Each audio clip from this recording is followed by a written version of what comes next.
비상 전화로 전화가 걸려오면서 모든 것이 시작되었습니다. 교환원은 접수된 메시지를 기록합니다. 수화기 너머로는 긴장된 목소리가 들리며 도시 외곽에 있는 한 집 안에 도움이 필요한 소년이 있다는 것을 빠르고 자세한 설명 없이 알립니다. 목소리는 건조하고 구체적인 설명이 없습니다.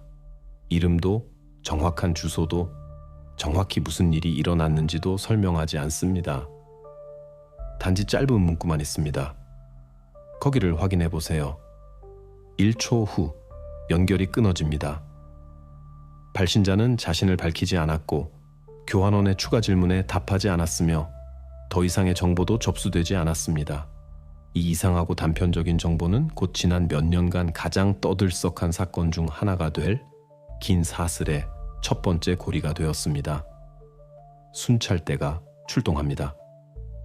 그러나 지정된 구역에 접근하면서부터 모든 것이 그리 간단하지 않다는 것이 분명해집니다.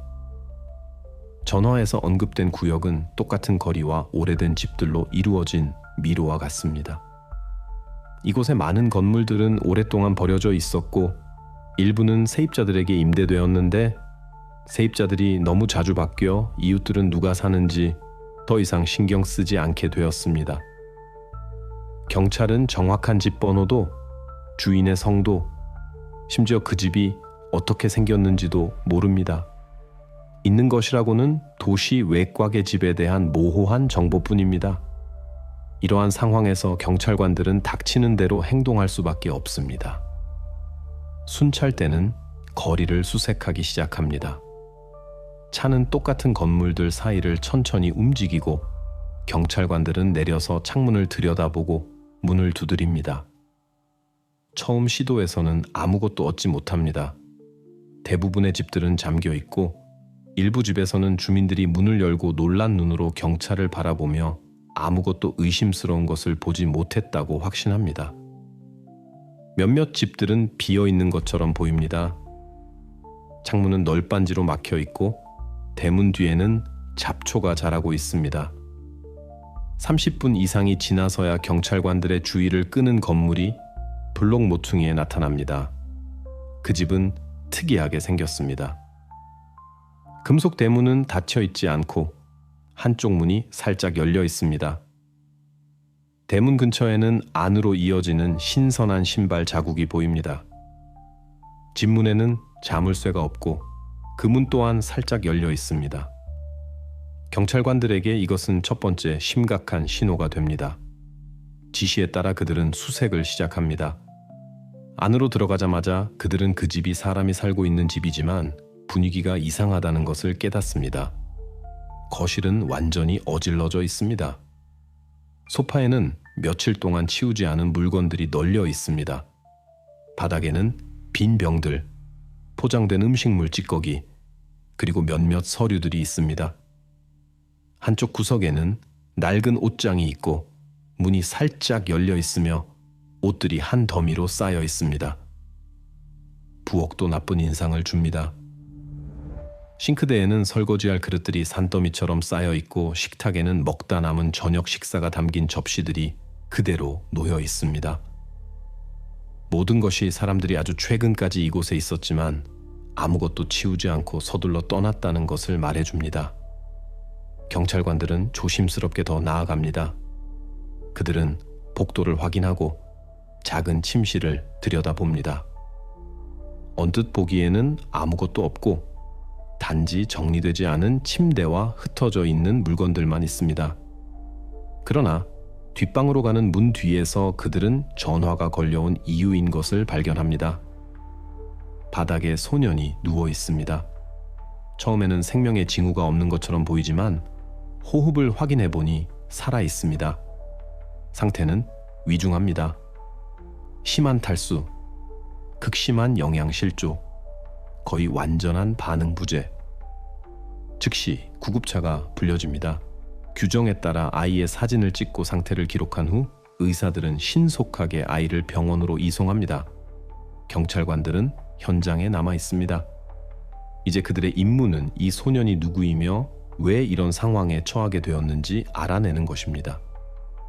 신원 확인 절차는 표준적입니다. 사진과 인상착의 설명은 실종자 데이터베이스로 보내집니다. 확인에는 몇 시간이 걸립니다. 저녁에 답변이 도착합니다. 일치율은 100%입니다. 이 아이는 12살의 디에고 가르시아이며 그의 실종 신고는 3일 전에 접수되었습니다. 가족은 그가 학교에서 집으로 돌아오지 않자 거의 즉시 경찰에 연락했습니다. 이제 사건은 완전히 다른 규모를 띠게 됩니다. 이름은 알려졌고 상황은 부분적으로 명확해졌습니다. 그러나 새로운 훨씬 더 심각한 과제가 발생합니다.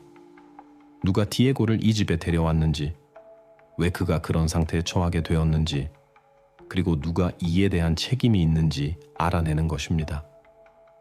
바로 이 순간부터 수사는 새로운 차원으로 나아가게 될 것이며 한 걸음 한 걸음 나아가면서 도시에서는 아무도 생각하지 못했던 이름들을 밝혀낼 것입니다. 그렇게 악이 무조건적으로 신뢰하는 사람들에게 얼마나 가까이 있을 수 있는지에 대한 인식을 바꿀 이야기가 시작됩니다. 소년의 신원이 확인된 후 수사관들은 다음 표준적인 단계를 밟았습니다. 이것은 일상적이지만 필수적인 절차입니다. 학교에 공식적인 조회를 보내는 것입니다. 이러한 조회는 특별할 것이 없습니다. 학교 행정실은 학생의 개인 파일, 교사들의 특성, 성적 정보, 대회 및 동아리 참여 목록을 제공합니다. 언뜻 보기에는 건조하고 형식적인 서류들이지만 바로 이 서류들이 그의 이름이 경찰 기록에 오르기 전까지 어떤 사람이었는지 이해하는 데 도움을 줍니다. 디에고의 경우 모든 것이 거의 모범적이었습니다. 지난 몇 년간 그의 성적표는 꾸준히 높은 점수를 보여주었습니다. 별도의 폴더에는 상장과 졸업장의 사본들이 보관되어 있었습니다. 지역문학, 올림피아드, 역사, 퀴즈 대회 참여 기록들이었습니다. 교사들의 특성 보고서에는 그가 호기심이 많고 자료를 빨리 습득하며 주제에 대해 질문을 던진다고 명시되어 있었습니다. 담임교사의 서명이 있는 보고서에는 학급 생활에 적극적으로 참여함, 규율이 있음, 주도적임과 같은 문구들이 있었습니다. 학업과 직접적으로 관련이 없는 행사 목록에서도 그의 이름은 여러 번 발견되었습니다. 학교 콘서트, 도시대회 준비, 자원봉사 활동 참여 등이었습니다. 이처럼 많은 언급 자체로 수사관들 앞에는 문제가 있는 청소년이 아니라 오히려 교사들과 부모님들이 자랑스러워하는 모범생이라는 인상을 주었습니다. 이러한 문서상의 그림은 그를 아는 사람들의 말에서도 강화되었습니다. 학교에서는 그를 차분하고 끈기 있으며 동시에 매우 유능한 학생으로 묘사했습니다. 실종 1년 전에 작성된 개인 파일에는 그가 주의력이 깊고 스스로 공부할 수 있으며 책임감을 가질 수 있다는 점이 강조되어 있었습니다. 이 모든 특징들이 하나의 통합된 초상화를 만들어냈습니다. 즉, 문제의 징후나 어려움이 없는 모범생 소년의 모습이었습니다. 그러나 바로 이 완벽한 그림 속에 모순이 있었습니다. 만약 그가 동료들의 모범이었다면 어떻게 그가 비극적인 사건의 중심에 놓이게 되었는가? 모든 규칙을 따랐던 사람이 왜 경찰과 의료진의 출동으로 이어진 상황에 처하게 되었는가? 답에 더 가까이 다가가기 위해 수사관들은 다음 문서층을 조사하기 시작했습니다. 그들은 학교 올림피아드 및 대회 보고서, 학생들을 대회에 대비시킨 멘토 및 교사 목록을 연구했습니다. 그리고 여기에서 한 가지 패턴이 눈에 띄었습니다. 승리 또는 수상에 관한 거의 모든 경우에 그의 이름 옆에는 항상 같은 멘토의 이름이 있었습니다. 그녀는 문학교사인 율리아 시모노바였습니다. 그 단계의 자료에서 그녀의 모습은 완벽해 보였습니다. 오랫동안 학교에서 일했으며 경험이 풍부하고 재능 있는 학생들을 지원하는 사람이었습니다. 그녀의 업무에는 추가 수업, 대회 준비, 문학의 밤 조직 등이 포함되어 있었습니다. 그녀는 디에고가 활발하게 성공을 거두는 모든 기간 동안 동행했던 성인이었습니다. 그러나 수사는 여기서 그치지 않았습니다. 그녀가 정말 존경받는 교사라는 것을 확인하기 위해 교육청에 조회를 보냈습니다. 답변으로는 감사 편지, 학교 교육 발전에 대한 중요한 기여에 대한 상장, 도시 최고의 교사 중 한 명으로 언론에 언급된 문서들이 도착했습니다. 학교 동료들 사이에서 그녀는 엄격하고 요구가 많지만 바로 그 덕분에 그녀의 학생들이 높은 성과를 보였다고 불렸습니다. 이처럼 두 번째 단계에서 수사관들과 시청자들은 명확한 인상을 받았습니다. 모범생이었던 소년이 있었고 그의 성공에 중요한 역할을 한 멘토가 있었다는 것입니다. 그리고 이 단계에서 이야기는 안전하고 평화로워 보였지만 바로 이 잘못된 정상성이라는 감정이 미래 수사의 전환점이 될 출발점이 될 것입니다. 이 사건의 시작이 된 첫 번째 공식 문서는 그날 저녁 작성되었습니다. 그것은 실종 신고서였습니다. 아무런 감정이나 세부 사항 없이 단지 건조한 문구만 있었습니다. 날짜, 시간, 신고인의 주소, 그의 이름, 그리고 상황란의 짧은 문구, 학교에서 집으로 돌아오지 않음. 경찰관에게는 흔한 표현이었고 매주 수십 건의 그런 신고가 접수됩니다. 그러나 가족에게는 바로 이 종이 한 장이 우연한 지연으로 설명될 수 있었던 모든 것이 공식적으로 기록된 불안감으로 변하는 순간이었습니다. 그날 저녁 집안 분위기는 긴장되었지만 겉으로는 평범했습니다.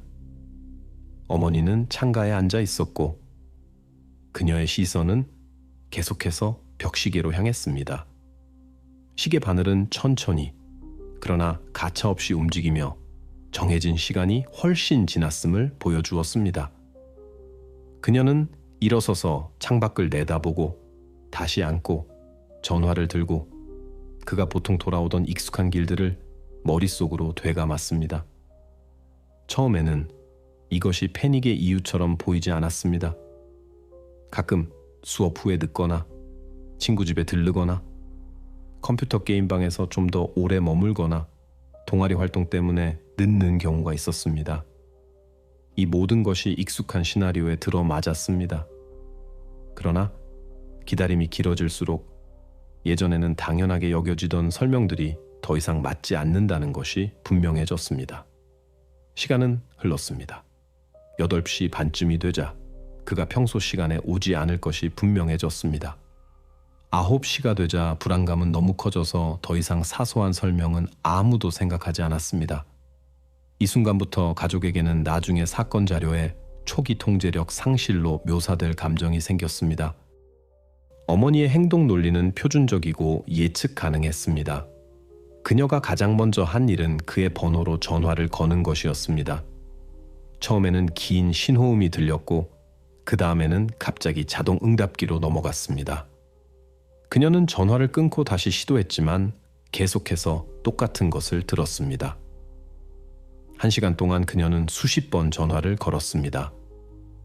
매번 시도는 똑같이 끝났습니다. 짧은 신호음과 건조한 녹음 음성. 다음 단계도 익숙했습니다. 지인들에게 전화하기.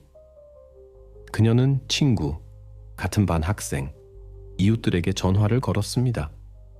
답변은 똑같았습니다. 아무도 그를 학교 후에 보지 못했습니다. 우연한 만남도 없었고 그가 어디로 갔을지에 대한 언급도 없었습니다. 여기서 특히 불안감을 준 첫 번째 세부 사항이 나타났습니다. 전화가 완전히 꺼진 것입니다. 처음에는 신호음이라도 같지만 이제 전화는 응답하지 않았습니다. 이것은 상황이 단순한 지각을 넘어섰다는 신호였습니다. 지인들은 정보가 없었고 친구들은 아무것도 몰랐고 전화는 불통이었습니다. 상황은 평범한 설명으로는 풀 수 없는 불안한 퍼즐로 맞춰져 갔습니다. 패닉은 매분마다 커져갔습니다. 어머니는 아파트 안을 돌아다니고 현관을 내다보고 다시 창가로 돌아왔습니다. 마치 곧 초인종이 울리고 아무 일도 없었던 것처럼 그가 들어올 것 같았습니다. 그러나 문은 닫혀 있었습니다.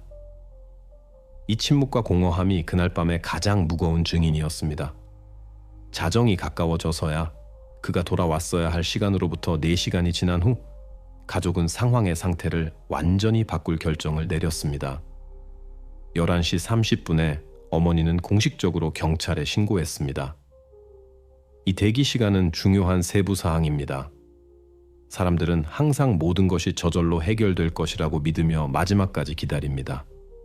그러나 시계가 자정을 치자 단순한 지각이 이미 그 이상으로 변했다는 것이 분명해졌습니다. 당직실에서는 신고를 접수하고 표준 절차에 따라 처리하며 수색 사건을 시작했습니다. 이제 모든 것이 개인적인 불안감을 넘어섰습니다. 공식적인 기관들이 움직이기 시작했습니다.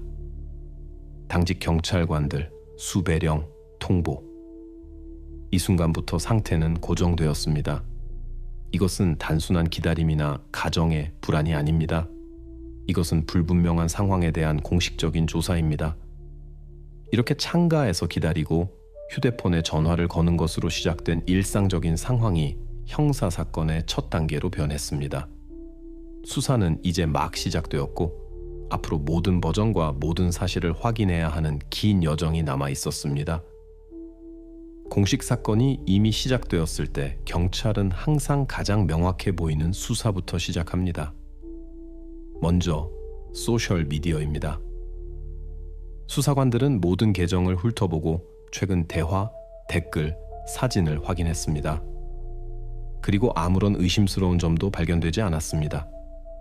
그곳에는 평범한 게시물들이 있었습니다. 학업, 같은 반 친구들과의 드문 사진들, 학교 일에 대한 몇몇 친구들에게 보낸 메시지들, 갈등이나 비밀 계획에 대한 암시는 전혀 없었습니다. 다음 단계는 같은 반 친구들을 인터뷰하는 것이었습니다. 그들은 학교로 불려와 각자 따로 대화했습니다. 질문은 표준적이었습니다. 누가 수업 후에 그를 보았는지, 그가 어디로 갈 예정이라고 말했는지, 그가 누구와 문제가 있었는지, 답변은 일치했습니다. 집으로 갔고 특이한 점은 없었고 평소처럼 행동했습니다.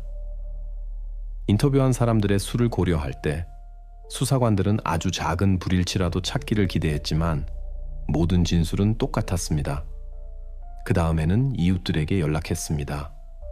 어떤 사람은 그날 저녁에 현관 앞에서 어머니를 보았다고 말했고 어떤 사람은 집안이 조용했다고 언급했지만 사건에 도움이 될 만한 어떤 것도 들리지 않았습니다.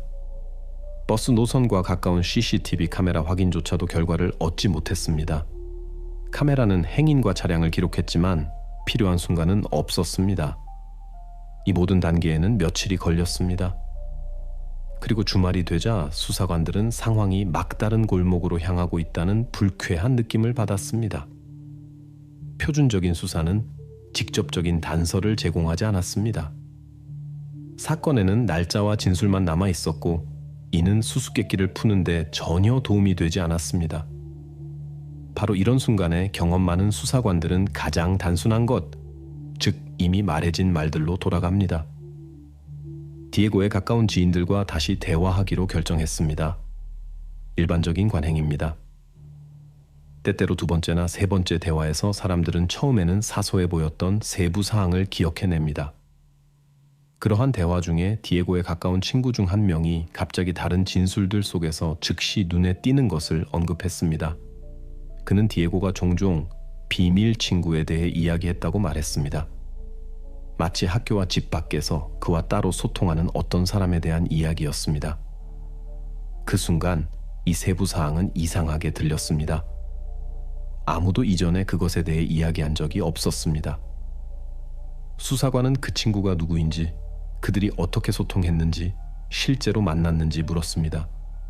친구는 모른다고 인정했습니다.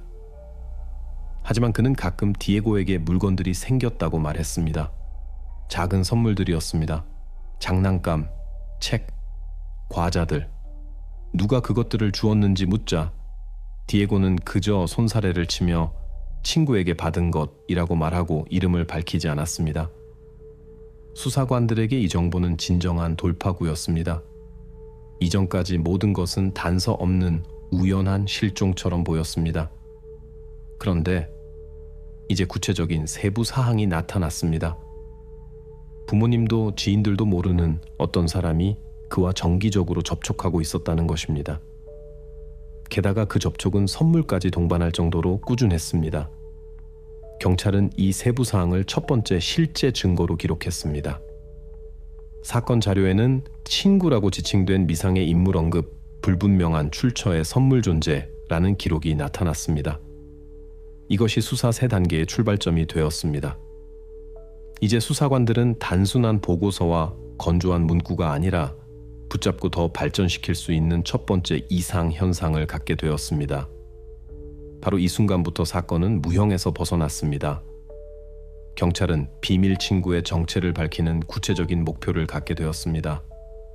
수사관들이 첫 번째 중요한 단서를 찾아야 할 시점에 이르렀을 때 그들은 표준 프로토콜에 따라 행동했습니다.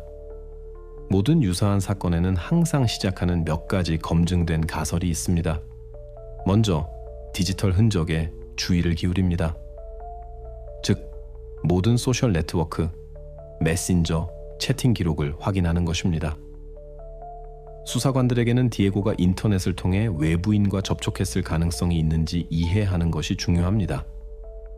게임 채팅, 소셜 네트워크 페이지, 비공개 그룹이 확인됩니다.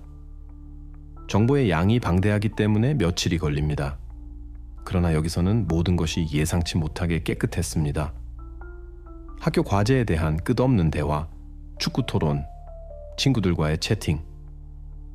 의심스러운 성인이나 이상한 채팅은 전혀 없었습니다. 그 후 수사관들은 다음 표준 가설로 넘어갔습니다. 경찰은 때때로 청소년을 끌어들이는 종교적 또는 반폐쇄적 커뮤니티를 확인합니다. 수사관들은 등록기관과 연락하여 동아리, 주일 학교, 청소년 단체 목록을 확인합니다. 성, 출석률, 참가자를 비교합니다.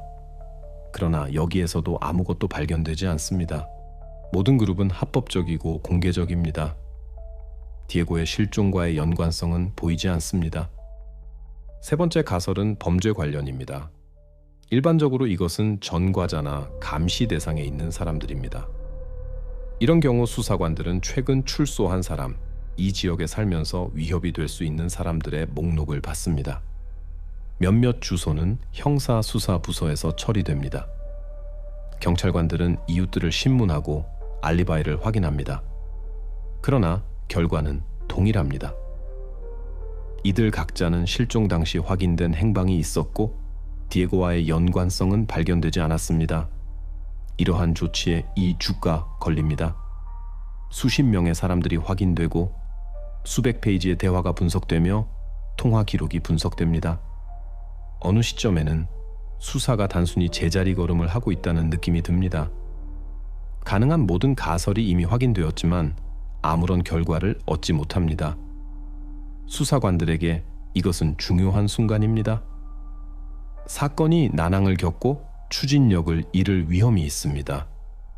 그때 가장 명확한 지점인 학교로 돌아가기로 결정했습니다. 디에고는 그곳에서 가장 많은 시간을 보냈고 그곳에서 그를 가장 잘 알았기 때문입니다. 수사관들은 다시 동료들, 선생님들에게 가서 추가 질문을 합니다. 처음에는 대화가 평소처럼 진행됩니다. 동료들은 그의 성격, 그가 근면한 학생이었고 올림피아드에 참여했으며 독서를 좋아했다고 이야기합니다. 이것은 개인 파일의 정보와 일치합니다. 그러나 한 대화에서 당시에는 센세이션을 일으키지 않았지만 전체 그림에서 중요한 요소가 된 문구가 나왔습니다. 한 교사가 율리아 시모노바가 디에고에게 특별히 많은 시간을 할애했다고 언급했습니다. 이것은 의심처럼 들리지 않았습니다. 오히려 그녀의 교육자로서의 책임감에 대한 칭찬처럼 들렸습니다. 동료들은 그녀를 수업 후에 남아서 숙제를 돕고 모든 세부 사항을 다듬는 데 기꺼이 시간을 보내는 사람으로 여겼습니다. 그러나 수사관에게는 그러한 세부 사항이 다르게 보였습니다. 강조해야 할 점은 이 단계에서 시모노바는 여전히 잠재적인 위협의 원천으로 여겨지지 않았다는 것입니다. 오히려 그녀의 명성은 도시에서 흠잡을 데 없었습니다. 그녀는 오랫동안 학교에서 일했고 상을 받았으며 대회 심사위원으로 참여했습니다. 부모들은 그녀를 신뢰했고 학생들은 올림피아드에서 우승했습니다. 따라서 그녀에게는 어떤 공식적인 용의자 지위도 부여되지 않았습니다. 그럼에도 불구하고 프로토콜은 엄격합니다. 어떤 문구든 어떤 언급이든 기록됩니다. 그렇게 그녀의 이름은 처음으로 사건 자료에 나타났습니다. 형식적으로 그녀는 여전히 증인이었습니다. 아무도 그녀를 비난하지 않았고 아무도 직접적인 가설을 세우지 않았습니다. 그러나 이 순간부터 율리아 시모노바는 더 이상 경찰의 레이더에서 사라지지 않았습니다. 이 순간이 전환점이 되었습니다. 처음으로 수사는 추상적인 가설의 굴레에서 벗어나 특정 인물에 집중되었습니다. 아직은 단순한 관찰이자 종이 위의 기록일 뿐입니다. 그러나 바로 이런 사소한 것들이 시간이 지나면서 사건 해결로 이어집니다. 이렇게 사건의 첫 번째 인물이 등장하며 수사관들은 모든 세부 사항을 확인하기 위해 계속해서 그에게 다시 돌아오기로 결정합니다. 그리고 그 다음 사건들은 이미 그녀를 중심으로 전개되기 시작합니다. 사건 자료에 시모노바가 디에고에게 특별한 관심을 기울였다는 말이 처음 언급된 후 수사관들은 이를 간과하지 않기로 결정했습니다. 언뜻 보기에는 특별한 의미 없는 평범한 세부 사항처럼 보일 수도 있었습니다. 그러나 이미 며칠 동안 거의 헛수고를 한 수사관들에게는 이것이 특별한 관심, 이 정확히 무엇을 의미하는지 더 깊이 파고들어 이해할 계기가 되었습니다. 첫 번째 단계는 시모노바에게 배운 다른 학생들의 부모들을 인터뷰하는 것이었습니다. 바로 부모님들이 동료나 행정부에는 눈에 띄지 않았던 것을 알아차렸을 수도 있기 때문입니다. 그리고 매우 빠르게 일치하는 점들이 나타났습니다. 몇몇 어머니와 아버지들은 똑같은 말을 했습니다. 그들의 아들, 딸들이 디에고가 종종 수업 후에 교실에 남아 있었다고 이야기했다는 것입니다. 이때 항상 율리아 파블로브나만 그와 함께 있었습니다. 공식적인 설명은 소년이 올림피아드와 대회 준비를 하고 있었고 시모노바는 그가 최대한 높은 결과를 보여주기를 원했다는 것이었습니다. 대부분의 부모님들에게 이것은 지극히 정상적인 일처럼 보였습니다. 그들은 선생님이 재능 있는 학생에게 노력을 기울여 그가 자신의 능력을 발휘하도록 돕는다고 확신했습니다. 아무도 여기서 의심스러운 점을 발견하지 못했습니다. 오히려 많은 이들은 자신들의 아들이 경험 많고 명성이 높은 선생님의 지지를 받는다는 사실에 가족이 운이 좋았다고 생각했습니다. 그러나 수사관들에게는 모든 것이 그렇게 단순하게 보이지 않았습니다. 한편으로는 실제로 학습 과정으로 설명될 수도 있었습니다. 다른 한편으로는 아무도 제대로 통제하지 않는 너무 잦은 개인적인 만남은 이미 의문을 제기하고 있었습니다. 수사관들은 시모노바와 디에고 사이에 일반적인 학교 수업을 넘어선 관계가 존재한다는 물질적인 증거를 찾아야 한다는 것을 깨달았습니다. 그리고 여기서 그들은 소년의 가장 친한 친구가 알려준 세부 사항으로 돌아갔습니다. 그는 디에고에게 선물을 준 비밀 친구에 대해 이야기했습니다. 만약 그런 선물이 있었다면 그것들은 그의 방에 보관되어 있어야 했습니다. 가족의 동의를 얻어 경찰관들은 수색을 실시했습니다. 디에고의 방은 또래의 다른 10대들의 방과 같았습니다. 책, 공책, 몇 개의 장난감, 책상 위에는 흩어져 있는 공책과 펜들이 있었습니다. 그러나 경찰관들은 일반적인 혼란이 아니라 특정 물건들의 주의를 기울였습니다. 그리고 얼마 지나지 않아 그들은 찾던 것을 발견했습니다. 책상 서랍과 선반에 가족의 것이 분명히 아닌 몇 가지 물건들이 있었습니다. 그것들은 선물들이었습니다. 새 책, 문구류, 아이가 직접 살 수 없는 자잘한 물건들이었습니다. 가장 중요한 발견은 물건 자체보다는 일부 책 안에 끼워져 있던 종이들이었습니다. 두 번 접힌 작은 쪽지들이었습니다. 쪽지들에는 깔끔한 필체와 또렷한 글씨가 있었고 각 쪽지에는 유명 작품의 인용문이 담겨 있었습니다. 때로는 행운을 빌거나 짧은 격려 문구가 덧붙여져 있었습니다. 글 자체는 무해했고 범죄적인 내용은 전혀 없었습니다. 그러나 수사관들은 여기서 중요한 것을 보았습니다. 누군가가 개인적으로 이 메시지들을 쓰는데 시간을 썼다는 것입니다. 부모님들에게 이것은 순진한 지지의 표현처럼 보였습니다. 그러나 수사관들에게는 중요한 단서였습니다. 이제 사건의 물증이 나타난 것입니다. 쪽지들은 성인의 손으로 쓰여졌고 필체를 비교할 수 있었습니다. 이전까지 모든 것은 말에 의존했습니다. 친구들의 이야기, 동료들의 의견, 부모님들의 회상, 이 모든 것은 간접적인 정보였습니다. 그러나 이제 구체적인 물건들이 테이블 위에 놓였고 그것들을 전문가들에게 보낼 수 있게 되었습니다. 흥미롭게도 쪽지들의 내용은 어느 정도 혼란을 주었습니다. 협박의 암시나 이상한 언급은 없었습니다. 오히려 모든 것이 극도로 무해해 보였습니다. 그저 학교 교과 과정의 문구들이었고 누구나 교과서에서 읽을 수 있는 것들이었습니다. 그러나 그러한 순진한 형태조차도 사슬의 일부가 되었습니다. 이 쪽지들은 누군가가 소년과 직접적으로 소통하는 것이 아니라 그러한 놀라움을 통해 소통했다는 것을 보여주었습니다. 수사관들에게 이것은 전환점이 되었습니다. 그들은 처음으로 분석할 실제 대상을 얻었습니다.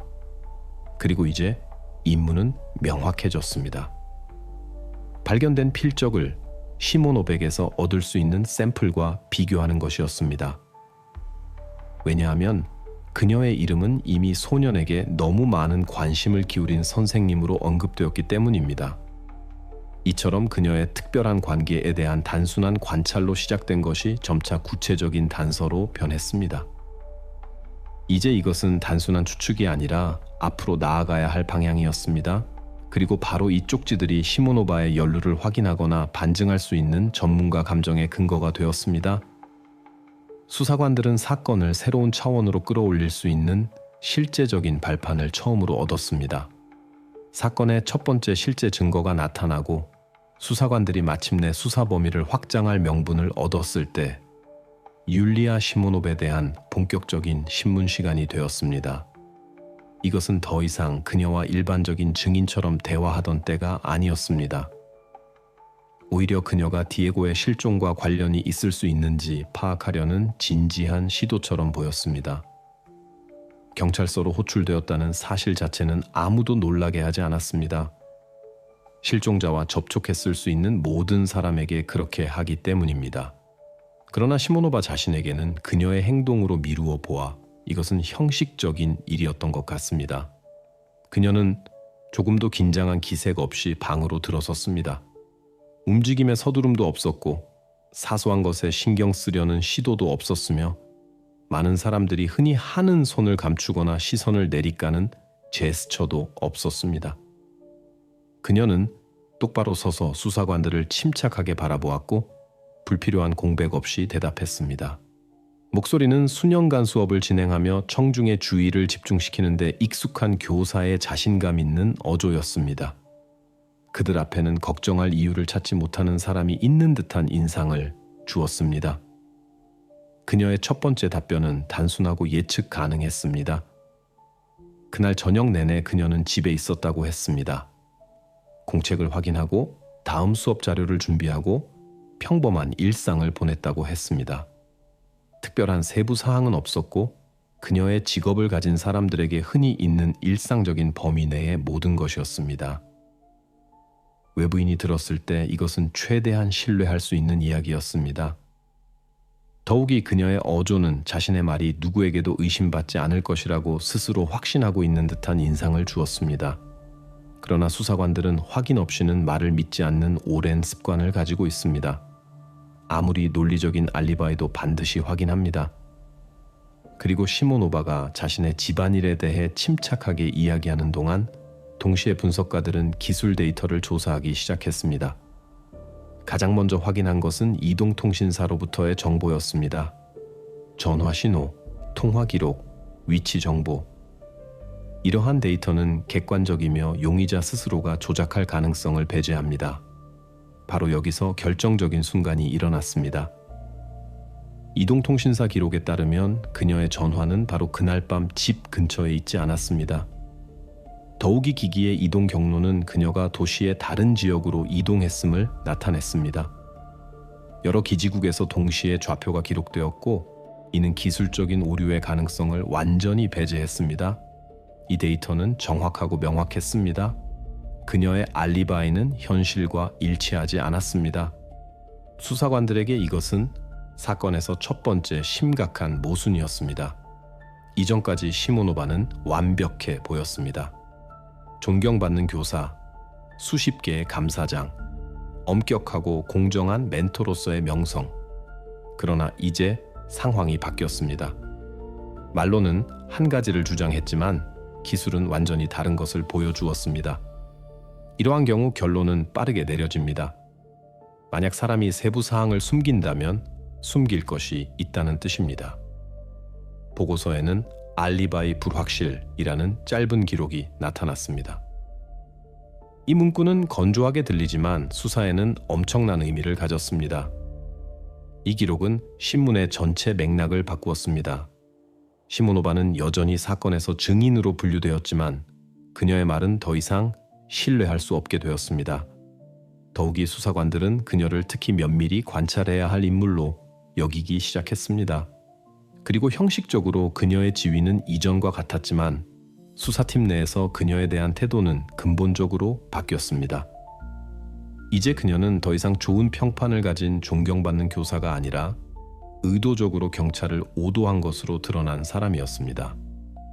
바로 이 순간부터 그녀는 배경이 아니라 새로운 가설들이 세워지기 시작한 핵심 인물이 되었습니다.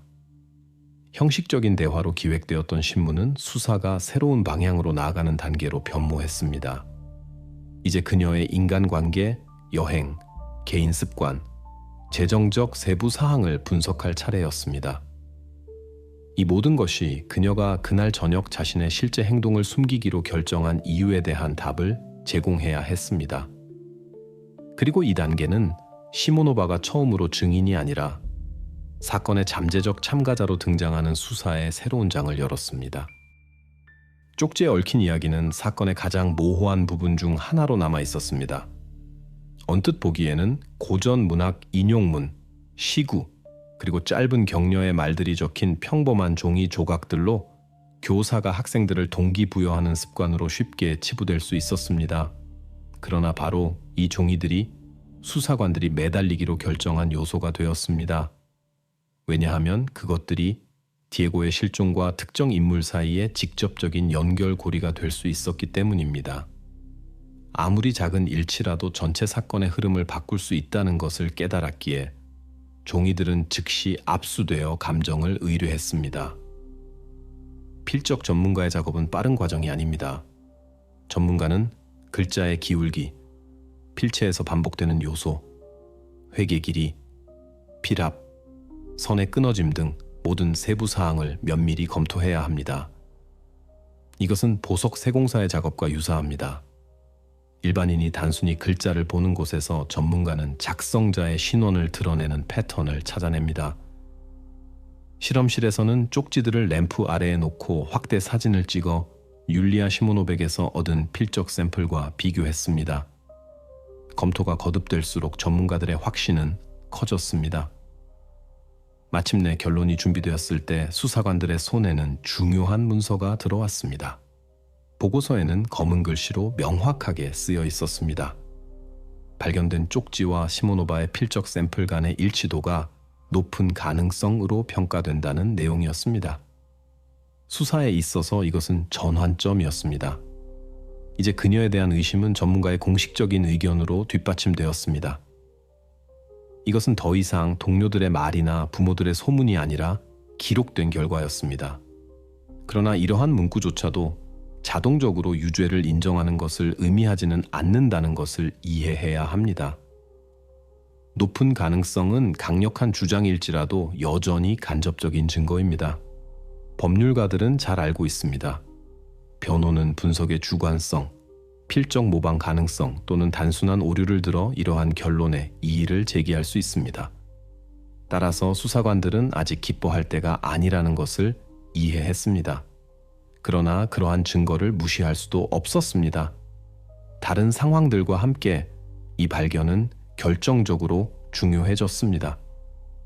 이제 수사당국은 소문과 추측에 기반한 가설뿐만 아니라 청원서의 기초로 삼을 수 있는 전문가 문서를 갖게 되었습니다. 이것은 도덕적 권리와 법적 기회를 제공하여 더 나아갈 수 있게 했습니다. 아무도 도중에 멈추고 싶어 하지 않았습니다. 바로 지금 끝까지 가야 한다는 것이 분명했습니다. 수사관은 실무그룹을 소집했고 부서에서는 문서 패키지 준비가 시작되었습니다. 청원서에는 모든 세부 사항이 꼼꼼하게 나열되었습니다. 그녀의 거짓 알리바이, 수업 후 디에고와의 이상한 지연, 발견된 선물, 쪽지, 그리고 이제는 필적 감정 결과까지. 이 모든 것이 체계적인 논증 시스템을 형성했습니다. 문서는 법원의 검토를 위해 보내졌습니다. 절차는 길어지지 않았습니다. 판사는 자료를 검토한 후 추가 조치를 위한 근거가 충분히 타당하다고 인정했습니다. 시모노바의 집 수색 영장이 발부되었습니다. 그리고 이 순간이 전환점이 되었습니다. 수사당국은 처음으로 공식적으로 그리고 제한 없이 그녀의 개인 공간에 침입할 권리를 얻게 되었습니다. 이제 그녀의 집안의 모든 세부 사항이 결정적인 증거가 될 수 있었습니다. 바로 이 단계부터 이야기는 완전히 다른 국면으로 접어들었습니다. 추측과 간접적인 암시에서 벗어나 수사당국은 그녀의 연루를 최종적으로 확인하거나 용의자 명단에서 그녀를 제외할 기회를 제공해야 하는 직접적인 행동으로 나아갔습니다. 율리아 시모노바의 집 수색은 아직 어두울 때 시작되었습니다. 수사팀은 증인들과 동행하여 그녀의 아파트에 도착했고 즉시 작업을 시작했습니다. 조사는 체계적으로 진행되었습니다. 옷장, 책장, 서랍, 식료품 저장실, 발코니가 모두 확인되었습니다. 모든 물건은 프로토콜에 기록되었습니다. 겉보기에 아파트는 그녀의 나이대, 여성의 전형적인 주거지처럼 보였습니다. 의심스러운 것은 아무것도 없었습니다. 평범한 사람이 일과 집안일을 하며 사는 것처럼 보였습니다. 그러나 수색이 길어질수록 이 아파트에 디에고가 있었다는 직접적인 증거가 없다는 것이 더욱 분명해졌습니다. 그의 옷, 개인 물품 또는 이 공간과 직접적으로 연결될 수 있는 기록은 아무것도 발견되지 않았습니다. 이는 일부 팀원들에게 노력이 헛될 수도 있다는 느낌을 주었습니다. 심지어 수사관들조차도 어느 시점부터 집이 깨끗하고 흠잡을 데 없이 보인다고 언급하기 시작했습니다. 그럼에도 불구하고 경험은 그들에게 모든 것을 끝까지 확인해야 한다고 말해주었습니다. 그리고 바로 이 꼼꼼함 덕분에 첫 번째 중요한 단서를 찾을 수 있었습니다. 침실에서 깔끔하게 정리된 공책 더미 사이에서 일기들이 발견되었습니다. 겉보기에는 평범한 교육 기록들이었습니다. 수업 계획, 책에 대한 메모, 문학 작품에서 인용한 구절들. 그러나 자세히 살펴보니 몇몇 종이들이 눈에 띄었습니다. 그 종이들에는 짧은 문구들, 거의 금원과 같은 표현들이 쓰여 있었습니다. 그것들은 이상할 정도로 친숙하게 느껴졌습니다. 직원들은 즉시 이전에 디에고의 방에서 발견된 쪽지들을 떠올렸습니다. 그 내용들은 문체, 어조, 단어 선택면에서 일치했습니다. 거의 동일한 텍스트들이었습니다. 이로써 수사관들은 직접적인 증거는 아니지만 훨씬 더 가치 있는 것, 즉 연결고리를 얻게 되었습니다. 그녀의 집에서 발견된 초안들은 소년에게서 발견된 쪽지들의 출처를 설명해 주었습니다. 이것은 무시하기에는 너무나 강력한 우연의 일치였습니다. 일기 외에도 기술 장비도 압수되었습니다. 가정용 컴퓨터, 여러 개의 USB 드라이브, 오래된 노트북 등 이 모든 것이 감정을 위해 보내졌습니다. 규정에 따라 전문가들은 문서와 서신뿐만 아니라 임시 파일, 초안, 숨겨진 기록까지 연구해야 했습니다. 현대 기술은 삭제된 자료까지 복구할 수 있었으므로 그녀의 키보드로 작성된 모든 줄이 증거가 될 수 있었습니다. 추가 분석은 심리 언어학 분야 전문가들이 수행했습니다. 그들의 임무는 단순히 필적을 확인하는 것이 아니었습니다. 이는 이미 필적 감정사들이 높은 일치 확률을 확립함으로써 이루어졌습니다. 여기서는 내용, 문체, 함의가 중요했습니다. 전문가들은 모든 문구를 주에 깊게 읽고 반복되는 부분, 문장 구조, 특징적인 오류에 주목했습니다. 이 모든 것이 저자의 심리적 프로필을 구성하는 데 도움이 되었습니다. 결론은 웅변적이었습니다. 전문가는 강박적 특성을 지적했습니다. 생각의 끊임없는 반복, 수신자와의 특별한 관계를 강조하려는 욕구, 그의 행동을 통제하려는 바람. 텍스트들은 집착적인 성격을 띠었습니다. 동시에 거친 표현이나 직접적인 위협은 없었습니다. 모든 것이 교양 있고 심지어 세련되어 보였습니다. 고전 작품 인용, 문학적 표현 등이 있었습니다. 그러나 이 겉모습 뒤에는 어떤 수단을 써서라도 사람을 자신의 곁에 두려는 욕구가 엿보였습니다. 바로 이것이 동기를 이해하는 열쇠가 되었습니다. 이제 수사 당국은 복합적인 증거들을 갖게 되었습니다. 첫째, 시모노바가 신문에서 제시한 알리바이가 확인되지 않았습니다. 그녀의 휴대폰은 다른 장소에 있었습니다. 둘째, 필적 감정 결과 쪽지들과 일치하는 것으로 나타났습니다. 셋째, 그녀의 집에서 이 텍스트들의 초안이 발견되었습니다. 넷째, 심리 언어학적 분석 결과 개인적인 애착과 통제 욕구를 나타내는 동기가 밝혀졌습니다. 이러한 데이터의 총합은 그녀의 신분을 공식적으로 변경할 수 있는 기회를 제공했습니다. 이 순간까지 그녀는 증인으로 분류되었고 오해를 주장할 수 있었습니다. 이제는 의심의 여지가 없었습니다. 사건 기록에는 신분 변경, 용의자라는 기록이 나타났습니다. 이 결정은 단순히 형식적인 것이 아니었습니다. 이는 이제부터 그녀의 모든 행동이 유죄의 렌즈를 통해 검토될 것이며 수사가 더 강경한 국면으로 접어들었다는 것을 의미했습니다. 율리아 시모노바는 더 이상 이야기의 외부 참가자가 아니었습니다. 이제 그녀는 공식적으로 수사의 중심 인물, 즉 증거 기반이 구축되는 대상이 되었습니다. 바로 이 순간부터 사건은 새로운 규모를 얻게 되었습니다. 흩어진 조각들이 특정 인물을 가리키는 그림을 형성했습니다. 그리고 이 전화는 다음 단계, 즉 비난과의 직접적인 대결을 위한 발판을 마련했습니다. 그곳에서 모든 새로운 증거는 그녀의 방어를 강화하거나 최종적으로 무너뜨릴 것입니다. 수사관들이 압수된 기술 장비에 대한 면밀한 분석에 착수했을 때 그들은 더 구체적인 것을 찾을 것으로 기대했습니다. 동기 A를 밝힐 수 있는 사진, 문서, 어쩌면 서신 같은 것 말입니다. 처음 몇 시간 동안은 의심스러운 것이 아무것도 발견되지 않았습니다. 그러나 며칠간의 일상적인 확인 후 사이버 경찰관들은 보관된 메일 폴더에 저장된 일련의 이메일에 주목했습니다. 이 메시지들은 즉시 눈에 띄었습니다. 의사소통 스타일은 긴장되고 감정적이었으며 무엇보다 중요한 것은 그것들이 무작위적인 사람에게 보내진 것이 아니라 시모노바가 정기적으로 연락을 주고받던 한 남자에게 보내진 것이었다는 점입니다. 한 이메일에서 그녀는 어떤 학생과의 상황이 통제 불능 상태가 되고 있다고 썼습니다. 다른 이메일에서는 그를 적절한 틀 안에 유지하기 위해 방법을 적용해야 한다고 썼습니다. 외부인에게는 이것이 모호하게 보였습니다. 평범한 교육적 어려움에 대한 이야기라고 생각할 수도 있었지만 디에고 실종이라는 배경에서는 그러한 표현들이 위협적으로 보였습니다. 수사당국은 경계했습니다. 바로 이때 사건 자료에 새로운 가설이 등장했습니다. 시모노바는 혼자 행동하지 않았을 수도 있다는 것입니다. 만약 공범이 있었다면 그녀의 행동에서 많은 공백과 진술의 불일치가 설명될 수 있을 것입니다.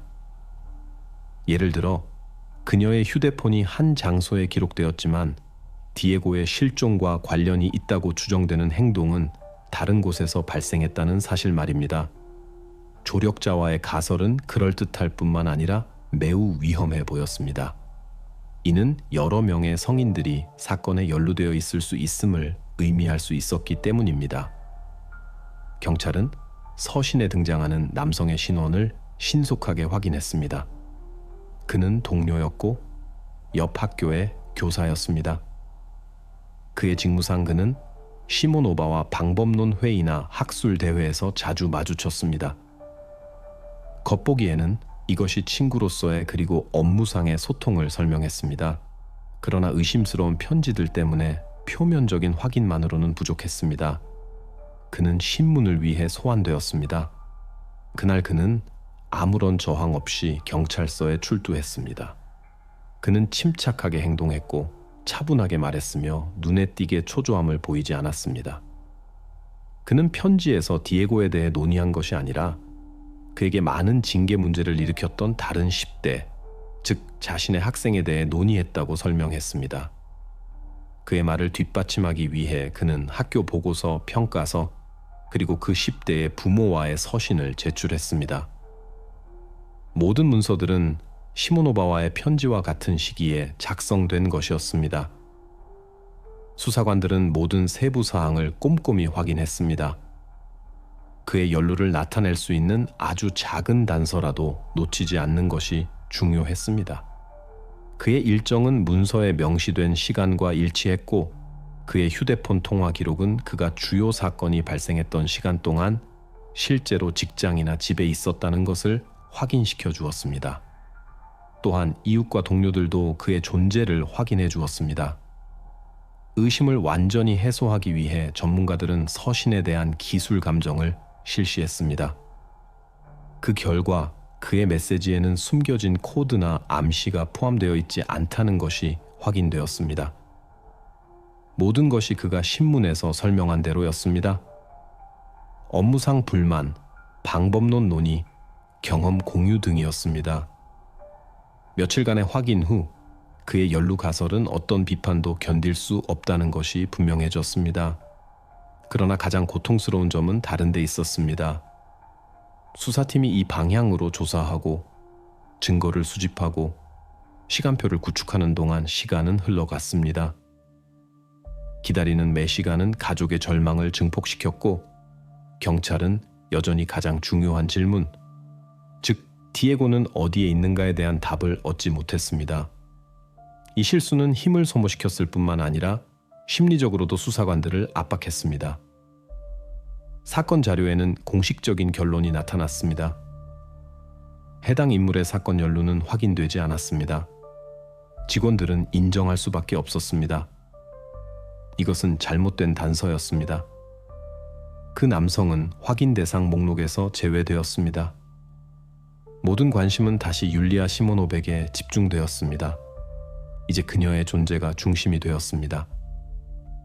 점차적으로 제거되었던 다른 가설들과 달리 그녀는 계속해서 모든 모순의 중심에 남아 있었고 그녀의 행동은 점점 더 우연이 아닌 것처럼 보였습니다. 이 에피소드는 실제 수사에서 오류의 대가를 관객에게 분명히 보여주었습니다. 잘못된 전화는 모든 경찰 업무의 일부입니다. 그러나 막다른 골목과 시간 낭비를 통해서도 수사 당국은 결국 모든 단서가 모이는 곳으로 돌아갑니다.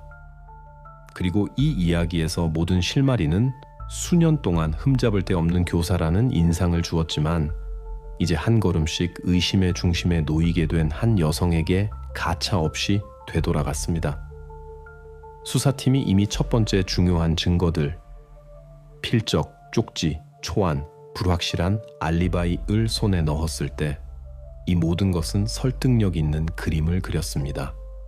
그러나 숙련된 수사관들은 완전한 기소를 위해서는 이것만으로는 부족하다는 것을 이해했습니다. 용의자와 현재 사건과의 연관성을 보여주는 것뿐만 아니라 그녀의 행동이 우연인지 아니면 체계적이고 수년간 지속된 패턴의 결과인지를 이해하는 것이 중요했습니다. 바로 이 때문에 수사를 확대하고 언뜻 보기에는 부차적으로 보일 수 있는 문서들을 찾아보기로 결정했습니다. 요청에는 율리아 시모노바의 20여 년이 넘는 교사 생활과 관련된 모든 학교 기록 보관소가 포함되었습니다. 이는 빠른 과정이 아닙니다. 수백 개의 폴더, 무겁고 먼지투성이이며 색이 바랜 표지로 수년 동안 기록 보관소에 보관되어 있던 것을 상상해 보십시오. 그 안에는 평가서, 교육보고서, 회의록, 학업 성취도 관리 일지, 학부모 불만, 표창 목록이 있었습니다. 모든 작은 문서가 누락된 연결고리일 수 있었기 때문에 각각을 들여다봐야 했습니다. 수사관들은 과거에 누군가가 그녀의 특이한 행동을 한 번이라도 기록했다면 그것이 전체 가설을 구축하는 데 중요한 벽돌이 될 것이라고 이해했습니다. 작업은 더디게 진행되었습니다. 매일매일 수사관 보조원들은 이 자료들을 뒤적였습니다. 첫 번째 폴더들에서는 의심스러운 것이 아무것도 발견되지 않았습니다. 예상했던 모든 것이 있었습니다. 올림피아드를 위한 학생들 준비에 대한 감사, 그녀의 규율 조직 능력을 언급한 회의록, 그녀의 책임감과 근면함을 한 목소리로 말하는 직무평가서. 이 모든 것은 그녀의 흠잡을 데 없는 명성을 확인하는 것처럼 보였습니다. 만약 기록 보관소 수색이 이 단계에서 끝났다면 시모노바는 거의 모범적인 교육자처럼 보였을 것입니다. 그러나 며칠 후 상황이 바뀌었습니다. 2010년대 초반으로 거슬러 올라가는 한 폴더에서 다른 문서들과 확연히 다른 문서가 눈에 띄었습니다. 그것은 한 학생의 학부모로부터의 불만이었습니다. 텍스트는 건조하고 감정 없이 쓰였지만 그 본질은 핵심을 찔렀습니다. 교사가 특정 학생에게 지나친 관심을 기울인다는 내용이었습니다. 강박적인 관심이라는 표현은 분명히 일반적인 교육적 보살핌의 범위를 벗어나는 상황을 외교적으로 묘사하는 방식처럼 보였습니다. 이 문서는 수사관들에게 전환점이 되었습니다. 이는 그러한 의심이 처음이 아니었음을 보여주었습니다. 더욱이 불만 사항의 구조는 현재 상황을 거의 거울처럼 반복하고 있었습니다. 수업 후 지연, 학부모 없이 개별적으로 대화, 추가 수업 초대. 이 모든 것은 디에고 실종 30년 전의 문서에 쓰여 있었습니다. 추가 조사를 통해 당시 사건이 진전되지 않았음이 밝혀졌습니다. 기록 보관소에는 학교장의 결의안이 있었습니다. 징계 조치를 위한 근거 없음, 즉 당시에는 이미 도시에서 상당한 영향력을 가지고 있던 교사의 명성을 훼손하고 싶지 않았을 수도 있습니다. 아마도 다른 학생들의 학부모들의 감사도 한몫했을 것입니다. 왜냐하면 그녀의 학급은 꾸준히 높은 성과를 보여주었기 때문입니다. 그러나 결과는 하나였습니다. 불안한 신호는 무시되었고 시모노바는 계속 일했으며 상황은 덮어졌습니다. 이제 수사 당국은 이것을 다르게 보았습니다. 그들의 관점에서 발견된 불만은 개별적인 사건이 아니라 지속적인 행동 패턴의 확인이었습니다. 그들은 처음으로 그녀의 행동을 갑작스러운 일탈이나 우연이 아니라 수년 동안 보여왔던 습관적인 모델의 연장선으로 간주할 수 있었습니다.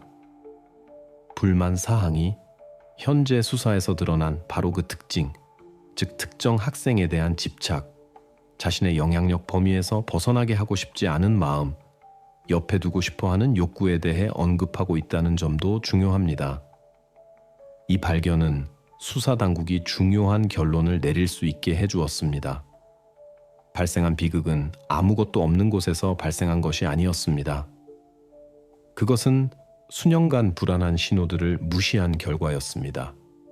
그리고 만약 그때 10년 전에 학교 경영진이 이 사건을 처리했더라면 어쩌면 이야기는 다른 방향으로 흘러갔을지도 모릅니다. 최종 보고서에서 수사관은 과거 용의자의 유사한 행동을 기록한 문서가 발견되었습니다 라고 특별히 언급했습니다. 이는 사건의 결정적인 의미를 가졌습니다. 이제 모든 증거 확인되지 않은 알리바이, 쪽지, 필적, 그녀의 텍스트에 대한 심리 분석, 그리고 이 기록 문서가 하나의 선으로 연결되었습니다. 그녀는 더 이상 수사 대상에 우연히 휘말린 존경받는 교육자로 보이지 않았습니다.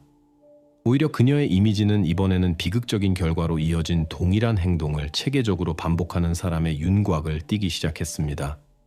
이로써 수사 당국에게는 새로운 단계가 시작되었습니다. 이전에는 시모노바가 증인으로 인식되었고 그 다음에는 의심을 불러일으키는 인물로 인식되었다면 이제 수사관들은 확신을 갖게 되었습니다. 그들 앞에 있는 사람은 강박과 통제 패턴을 확인시켜주는 과거를 가진 사람이라는 것입니다. 이것은 그들의 이론을 확고히 하고 다음 수사 단계로 최종적으로 넘어갈 수 있게 해주었습니다.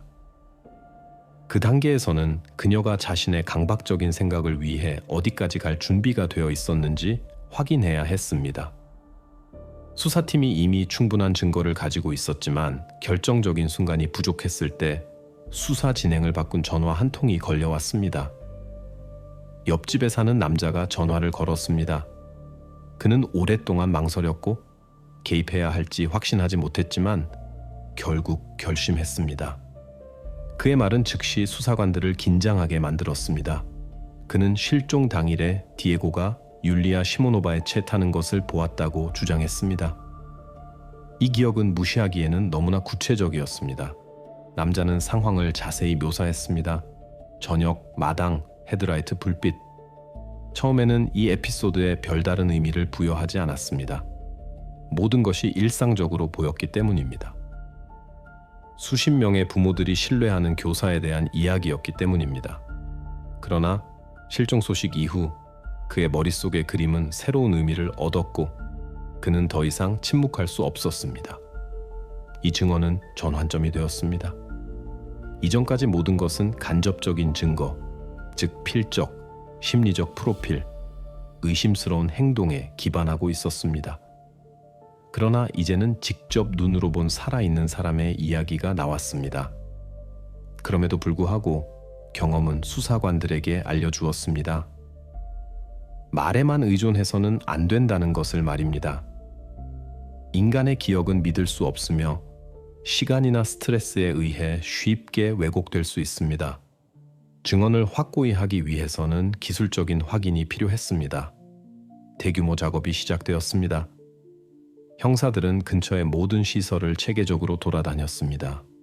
상점, 작은 사무실, 대문 위에 카메라가 설치된 개인주택, 심지어 지역을 벗어나는 주유소까지 말입니다. 일부 장비는 고장났고 일부는 며칠 동안만 녹화 기록을 보관했습니다. 그러나 그들은 모든 세부 사항을 확인하고 몇 시간 동안의 비디오를 보고 계속해서 되감았습니다. 작업은 힘들었습니다. 녹화 품질이 낮고 촬영 각도가 종종 불편했습니다. 그러나 끈기는 결과를 가져왔습니다. 시모노바의 집에서 한 블록 떨어진 식료품점에 설치된 카메라 중 하나에서 이웃의 말과 일치하는 순간이 포착되었습니다. 녹화 품질은 완벽과는 거리가 멀었습니다. 이미지는 거칠고 조명은 좋지 않았습니다. 그러나 핵심은 보였습니다. 시모노바 명의로 등록된 차가 렌즈에 잡혔습니다. 차체 형태와 번호가 프레임에 선명하게 보였습니다. 그리고 조수석에는 키와 옷차림으로 보아 디에고와 일치하는 실루엣이 있었습니다. 왜곡에도 불구하고 의심의 여지는 거의 없었습니다. 이제 수사당국은 소위 황금 표준이라고 불리는 것을 얻게 되었습니다. 목격자 진술과 객관적인 영상 증거의 결합입니다. 이 자료들을 가지고 수사관들은 다음 단계, 즉 신문으로 넘어갔습니다. 시모노바는 사무실로 불려왔고 분위기는 즉시 달라졌습니다. 이번에는 단순한 형식적인 대화가 아니라 진지한 대결이었습니다. 그녀 앞에 테이블 위에는 증거들이 차례로 놓였습니다. 먼저 그녀의 알리바이를 반박하는 통화 기록, 그 다음 집에서 발견된 쪽지 초안, 필적 감정 결과, 심리적 프로필, 그리고 마지막으로 이웃의 증언과 비디오 녹화였습니다. 새로운 증거가 나올 때마다 무거운 농어가 되었습니다. 그녀의 반응은 노련한 수사관들마저 놀라게 했습니다. 시모노바는 변명하려 하지 않았고 논쟁을 시작하지도 않았습니다. 그녀는 테이블 가장자리를 꽉 쥐고 똑바로 앉아 있었습니다. 그녀의 시선은 허공 어딘가를 응시했고 거의 눈을 깜빡이지 않았습니다. 비디오 녹화가 제시되었을 때 세부 사항을 살펴볼 시간을 주기 위해 잠시 멈추자 방 안에는 침묵이 흘렀습니다. 아무도 한마디도 하지 않았습니다. 그러나 그때조차 그녀는 어떤 언급도 하지 않았습니다. 이 침묵은 신문의 상징이 되었습니다. 그것은 유죄의 인정이 아니라 말로 하는 싸움의 포기였습니다.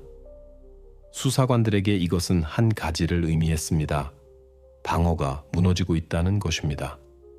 그들은 이미 기소의 입장을 확고히 하는 데 필요한 모든 것을 가지고 있었습니다. 법적 기반은 마련되었고 증거는 확인되었으며 증언과 기술은 한 줄로 일치했습니다. 이 단계에서 수사는 새로운 단계로 넘어갔습니다. 이제 사건은 흩어진 사실들의 모음이 아니었습니다. 모든 것이 법정에서 제시될 수 있는 완전한 그림으로 합쳐졌습니다. 수사관들은 더 이상 그녀의 연루를 확인하려고 하지 않았습니다. 그들은 사건을 끝까지 해결할 준비를 하고 있었습니다. 시모노바의 침묵은 마지막 경계선이 되었습니다. 이제 그녀는 단순히 용의자가 아니라 기소의 주요 대상이었으며 절차는 공식적으로 결정적인 단계에 접어들었습니다. 수사가 직접적인 증거가 너무 적은 지점에 도달했을 때 수사관들은 그들이 가장 잘하는 일을 합니다. 이전 자료로 돌아가 부서 전체가 이미 수십 번 보았던 모든 조각들을 오랫동안 주의 깊게 검토하는 것입니다. 여기서도 마찬가지였습니다. 그들은 이미 모든 것을 가지고 있는 것처럼 보였습니다. 디에고가 시모노바의 차 옆에 있는 것을 보았다고 주장하는 목격자의 증언과 식료품점 카메라의 비디오 녹화 말입니다. 그러나 이 모든 것은 여전히 간접적인 데이터였고 이 정도 규모의 사건에서는 간접적인 일치만으로는 충분하지 않았습니다. 어떤 해석의 여지도 없는 붙잡을 수 있는 세부 사항이 필요했습니다. 비디오 녹화물은 전문가 감정센터로 보내졌습니다. 그곳에서는 단순히 영상만 보는 것이 아니라 복잡한 소프트웨어를 사용하는 전문가들이 일했습니다. 디지털 노이즈, 제거 필터, 이미지 안정화 도구, 프레임별 재구성 프로그램 등이 그것입니다. 그들은 이 영상을 몇 시간 동안 앉아서 글자 그대로 매 초를 연구하며 초기 단계에서 형사들의 눈에 띄지 않았던 것을 찾았습니다. 이 작업은 힘들고 꼼꼼했습니다. 결과는 보장되지 않았고 종종 며칠간의 분석 끝에 새로운 것을 아무것도 찾지 못하는 경우도 있었습니다. 그러나 바로 이러한 일상적인 작업 덕분에 거의 눈에 띄지 않는 흔적들을 발견할 수 있습니다. 이번에도 마찬가지였습니다. 한 전문가는 자동차 차체에서 이상한 빛을 발견했습니다. 처음에는 가로등의 반사나 카메라 결함이라고 생각했습니다. 그러나 이미지를 확대하고 안정화 필터를 여러 번 거치자 그것이 결함이 아니라는 것이 분명해졌습니다. 금속 표면에 작은 스티커가 선명하게 보였습니다. 그것은 작고거리의 불빛 아래에서는 희미하게 보였지만 올바른 각도에서는 로고가 뚜렷하게 나타났습니다. 이 발견은 즉시 수사의 분위기를 바꾸었습니다. 그 스티커는 상점에서 우연히 붙인 스티커가 아니라 상징이었습니다. 자세히 살펴보니 그것은 폐쇄형 주거, 단지 및 창고 지역 관리를 담당하는 지역 회사의 표시였습니다. 이러한 스티커는 모든 차에 붙이는 것이 아니었습니다. 그것은 보호구역에 진입할 수 있는 일종의 통행증과 같았습니다. 즉, 단순한 그림이 아니라 특정 식별자였습니다. 수사 당국은 이 회사에 공식적으로 문의했습니다. 답변은 신속하게 왔습니다. 시모노바는 실제로 그들의 데이터베이스에 등록되어 있었습니다. 그녀의 이름은 도시 외곽에 위치한 한 부동산 소유자 목록에 있었습니다. 그것은 이웃 마을 변두리에 있는 작은 건물이었고 그녀의 이름으로 등록되어 있었지만 왜인지 수사관들과의 대화나 이전에 사건과 관련하여 제공된 문서에는 전혀 언급되지 않았습니다. 바로 이때 모든 조각들이 맞춰지기 시작했습니다. 최종적으로 확인하기 위해 형사들은 데이터베이스 정보를 전화 연결 데이터와 비교했습니다. 그리고 일치는 완벽했습니다. 디에고가 사라진 바로 그날, 그녀의 휴대폰은 그 부동산 지역에서 여러 번 기록되었습니다. 이동 기록에는 어떤 논리도 없었습니다. 그녀가 의도적으로 그곳으로 갔다는 것 외에는 말입니다. 수사 당국에게 이것은 진정한 돌파구였습니다. 그들은 처음으로 용의자의 실종과 직접적으로 연결되는 장소를 발견했습니다. 그것도 가설적인 것이 아니라 비디오 녹화, 회사 로고, 그리고 공식적인 통화 기록 데이터에 의해 동시에 확인된 실제 장소였습니다.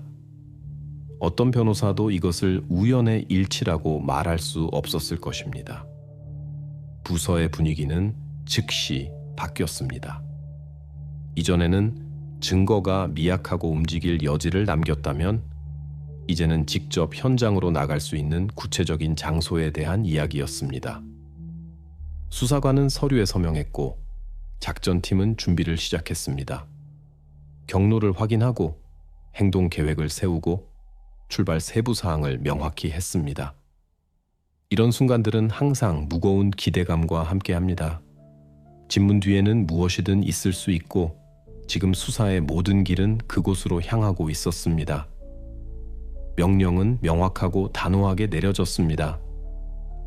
작전팀은 즉시 해당 주소로 출동해야 했습니다.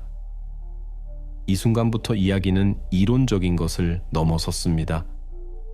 모든 증거와 추측은 바로 이 지점으로 향하고 있었고 시모노바가 그렇게 오랫동안 비밀로 간직했던 그 건물의 벽 뒤에 무엇이 숨겨져 있는지 확인하는 것만이 남았습니다.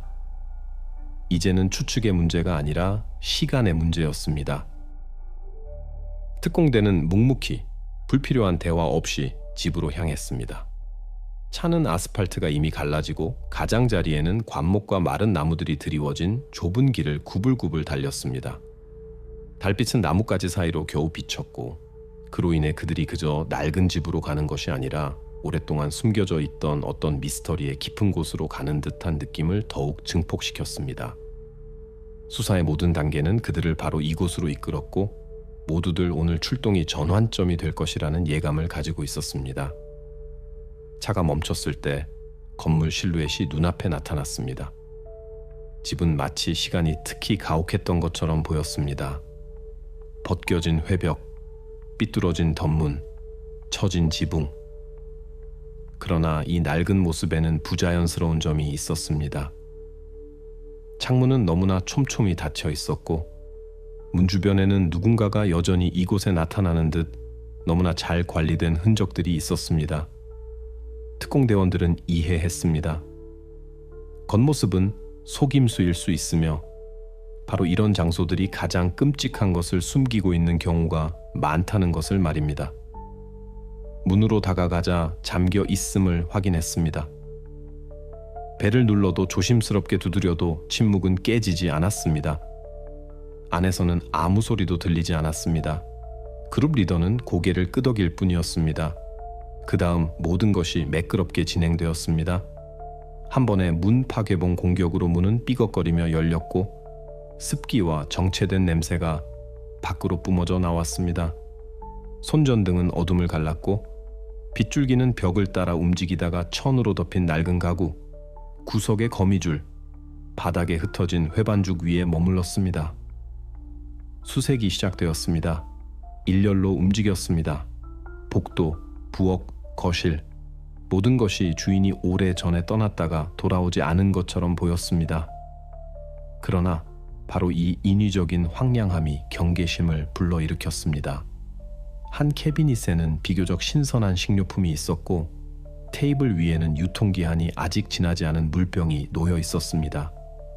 이것은 누군가가 아주 최근에 이곳에 다녀갔다는 것을 의미했습니다. 형사들은 체계적으로 방들을 확인했습니다. 그리고 복도 끝, 무거운 문 뒤에서 그들 중 한 명이 멈춰 섰습니다. 자물쇠는 새 것이었고 집의 전반적인 모습과 어울리지 않았습니다. 이 순간 긴장감은 거의 만질 수 있을 정도였습니다. 자물쇠를 잘라내고 문을 열었습니다. 그리고 그들이 본 것은 모든 상황을 뒤집어 놓았습니다. 임시 침대 위에 디에고가 앉아 있었습니다. 지쳐 있었고 겁에 질려 있었지만 살아 있었습니다. 이 발견은 진실의 순간이었습니다. 부모들이 그가 집에 돌아올지 알지 못했던 그 날들, 경찰이 아주 작은 단서라도 찾으려 애썼던 그날들, 모든 수사가 가느다란 실에 매달려 있던 그날들, 이 모든 것이 이제 의미를 찾았습니다. 두려움에도 불구하고 디에고는 구출되었습니다. 형사들에게 이것은 드문 안도감이었습니다. 그들은 최악의 상황을 예상하고 집에 들어갔지만 그들이 싸워온 것을 발견했습니다. 하지만 다른 질문이 남아 있었습니다. 시모노바는 어떠했을까요? 그녀가 신문을 받고 소식을 들었을 때 그녀의 반응은 수사관들을 당황하게 만들었습니다.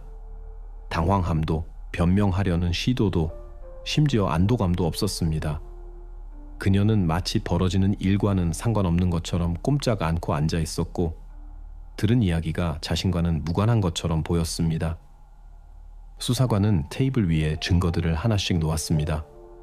통화 기록, 증인들의 증언, 카메라, 녹화 영상. 새로운 문서가 나올 때마다 그녀의 입장은 무너져야 했지만 그녀는 침묵했습니다. 침묵은 고통스럽게 길어졌습니다. 그리고 갑자기 전혀 예상치 못하게 그녀는 가방에서 공책을 꺼냈습니다. 짙은 표지의 두툼한 공책으로 접히는 부분이 닳아 있었습니다. 그녀는 그것을 테이블 위에 놓고 아무 말 없이 수사관에게 밀어주었습니다. 이 제스처는 인정처럼 보였지만 다른 형태였습니다. 입이 아니라 페이지를 통해. 수사관은 그것을 열었습니다. 필체는 알아볼 수 있었고 거칠고 때로는 신경질적이었으며 생각의 흐름을 멈출 수 없는 듯 줄줄이 이어져 있었습니다. 이 기록들에는 건조한 사실은 없었습니다. 거기에는 사색, 개인적인 메모, 자기 고백이 있었습니다. 그녀는 세상이 잔인하고 어떤 사람의 삶도 파괴할 수 있으며 때로는 보존하는 유일한 방법은 자신의 날개 아래로 데려오는 것이라고 썼습니다. 그녀의 논리에는 직접적인 잔혹함은 없었지만 모든 단어는 집착과 통제 욕구를 드러냈습니다. 수사 당국에게 이것은 단순한 증거물 이상이었습니다. 이 페이지들은 가장 중요한 질문, 즉 왜에 대한 답을 주었습니다. 이제 그녀의 행동이 우발적인 일탈이 아니라는 것이 분명해졌습니다. 그것은 내면의 신념에 의해 뒷받침되고 그녀 스스로 기록한 의식적인 계획이었습니다. 그리하여 수사 당국은 증거뿐만 아니라 그녀의 심리적 고백까지 확보하게 되었습니다. 법적으로 그녀는 여전히 침묵할 수 있었지만 도덕적으로는 이미 자백한 상태였습니다. 바로 이것이 다음 단계, 즉 모든 것이 최종적으로 결정될 재판으로 가는 다리가 되었습니다. 수사가 막바지에 이르렀을 때 모든 용의자들이 피하려 하는 순간이 찾아왔습니다. 바로 현장 검증이었습니다. 이 단계에서는 더 이상 말이나 피로를 핑계로 얼버무릴 수 없습니다. 여기서는 실종 당일 모든 일이 어떻게 일어났는지 문자 그대로 한 걸음 한 걸음 보여주어야 합니다. 수사관들에게는 사건의 연속성을 기록하는 방법이고 법원에게는 변호인의 말로는 반박할 수 없는 물증이 됩니다. 시모노바 본인에게는 더 이상 기동할 공간이 없는 진실의 순간이었습니다. 아침은 준비로 시작되었습니다. 차고와 차가 있는 집으로 배심원들, 수사팀, 검찰 관계자들이 소환되었습니다. 모든 절차는 사소한 부분까지 준수되었습니다. 주변 분위기는 긴장감으로 가득했고 참석자들은 모두 지금 바로 많은 사람들의 운명을 바꾼 사건들이 재현될 것임을 알고 있었습니다. 시모노바는 구치소에서 나왔습니다. 그녀는 평소처럼 침착한 태도를 유지했습니다. 불필요한 말도 불필요한 몸짓도 없었습니다. 그러나 예리한 시선들은 그녀의 모든 반응을 주시했습니다. 실험의 첫 번째 단계는 그녀가 디에고를 데려간 순간에 관한 것이었습니다. 수사관은 그녀에게 모든 것을 당시와 똑같이 재현해달라고 요청했습니다. 그녀는 차로 다가가 조수석 문을 열고 그가 앉았던 곳을 가리켰습니다. 움직임은 침착했고 심지어 기계적이었는데 마치 미리 연습이라도 한 듯했습니다. 그러나 바로 이 시연이 모든 것을 더욱 불안하게 만들었습니다. 싸움도 저항도 강압의 흔적도 없었습니다. 이것은 일반적인 납치가 아니라 신뢰를 조작한 것이었습니다.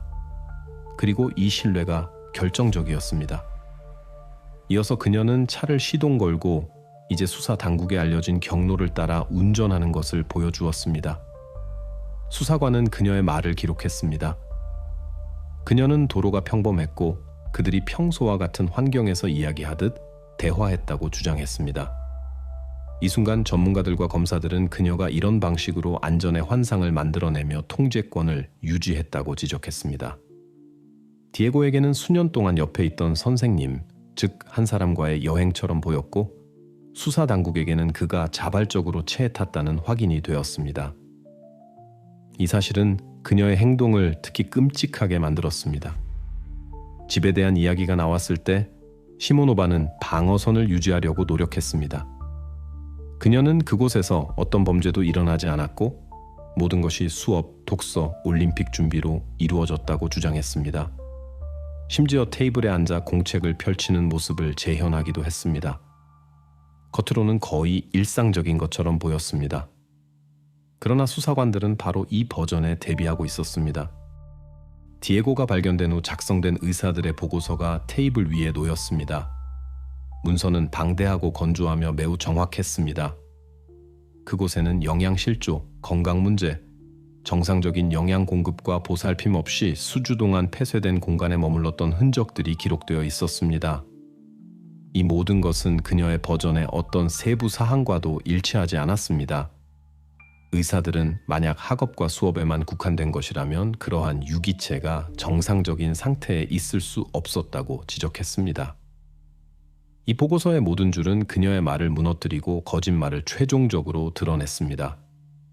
이 단계에서 수사 당국은 이미 모든 핵심 연결고리를 가지고 있었습니다. 디에고가 그녀의 차에 있는 것을 본 이웃을 포함한 증인들의 진술, 경로를 확인하는 카메라 기록, 그녀의 초고와 일치하는 쪽지 필체, 그녀 스스로 동기를 묘사한 일기들, 그리고 이제 그녀가 신뢰와 권위를 이용했음을 본질적으로 보여준 그녀 자신의 재구축까지 더해졌습니다. 실험의 마지막 부분은 그녀의 말과 행동을 조서로 기록하는 것이었습니다.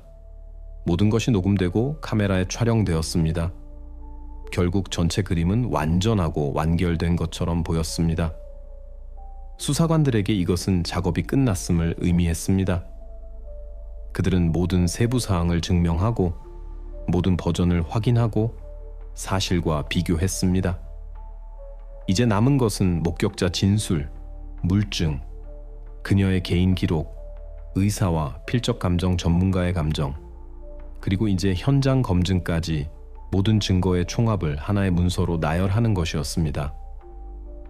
이 총합은 단순히 기소장을 위한 것이 아니라 그녀의 운명이 결정될 완전한 재판 절차에 충분했습니다. 바로 이 순간부터 이야기는 새로운 차원으로 넘어갔습니다. 수사 당국은 가능한 모든 것을 다했고 사건을 법원에 넘겼습니다. 이제 다른 측면, 즉 변호인, 검사, 배심원이 전면에 나섰습니다. 문제는 오직 어떤 판결이 내려지고 시모노바가 어떤 처벌을 받을 것인가 하는 것이었습니다. 다른 모든 것은 이미 그녀 자신의 손과 행동으로 말해졌습니다. 줄리아 시모노바 사건에 대한 재판은 푸에블라에서 가장 떠들썩하고 논란이 많았던 사건 중 하나가 되었습니다. 재판이 시작된 첫날부터 다음과 같은 사실이 분명해졌습니다. 관심은 한 개인의 운명뿐만 아니라 사법 시스템 자체에 집중되어 있었습니다. 시스템은 이처럼 큰 파장을 일으킨 사건에 어떻게 대응할까요? 판사와 수사관들은 여론, 언론, 그리고 변호인 측의 전례 없는 압력을 이겨낼 수 있을까요? 이 모든 것이 재판에 추가적인 긴장감을 더했습니다. 법정은 만원이었습니다. 자리가 부족하여 많은 사람들이 통로에 서 있었습니다. 기자들은 삼각대를 펼치고 모든 몸짓과 모든 말을 촬영했습니다. 평범한 시민들은 사법이 어떻게 이루어지는지 직접 보기 위해 왔습니다. 그들에게 시모노바는 마지막 순간까지 모순된 이미지의 사람이었습니다. 교육 공로로 훈장을 받은 존경받는 교사이자 동시에 중범죄의 용의자였습니다. 이러한 대조는 재판을 특히 감정적으로 만들었습니다. 첫 번째 공판부터 변호인 측은 자신들의 입장을 구축했습니다. 이미 감정 결과와 증인들에 의해 확인된 사실을 부인하는 것은 의미가 없었습니다.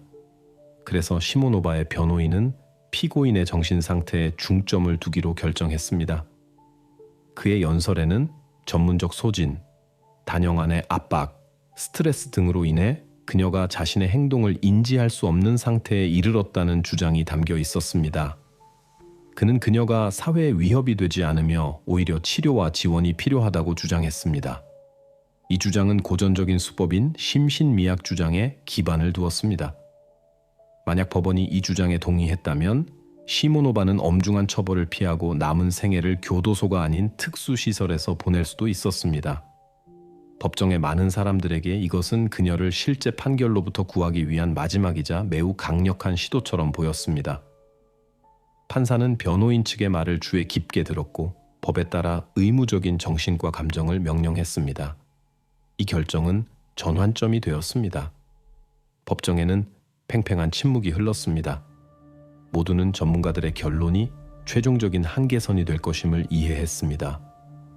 감정은 신중하고 길게 진행되었습니다. 위원회는 숙련된 전문가들, 즉 정신과 의사, 심리학자, 언어학자들로 구성되었습니다. 그들은 그녀의 행동을 연구하고 개인 기록을 분석하고 장시간의 인터뷰와 테스트를 실시했습니다.